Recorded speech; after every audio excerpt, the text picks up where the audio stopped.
கரூர் கூட்ட நெரிசல்ல சிக்கி உயிரிழந்தவர்களின் குடும்பத்தினரை நேற்று மாமல்லபுரத்திற்கு அழைத்து ஒரு நட்சத்திர ஹோட்டல்ல தாவேகா தலைவர் விஜய் அவர்கள் சந்தித்து பேசியிருந்தாரு.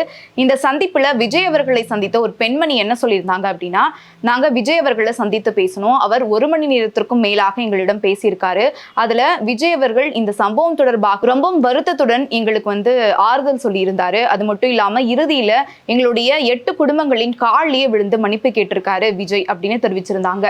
இதன் மூலமாக தாவேகாவினர்லாம் என்ன சொல்றாங்க அப்படின்னா, எங்களை எதிர்கட்சியினர் தான் முடக்க பார்க்கிறாங்களே தவிர்த்து பாதிக்கப்பட்ட குடும்பங்கள் எங்கள் மீது எந்த கோபமும் இல்ல, வருத்தமும் இல்ல அப்படின்றதுதான் இதன் மூலமாக தெரிகிறது அப்படின்னு தாவேகா தரப்பினர் சொல்றாங்க. அது மட்டும் இல்லாம இன்று தாவேகா தலைவர் விஜய் அவர்கள் நெல் கொள்முதல் தொடர்பாக ஒரு அறிக்கை வெளியிட்டிருக்காரு. இதன் மூலமாக தாவேகா தலைவர் விஜய் அவர்கள் இயல்பான அரசியலுக்கு திரும்பி விட்டார் அப்படின்னு தாவேகாவினர்லாம் பேச தொடங்கியிருக்காங்க.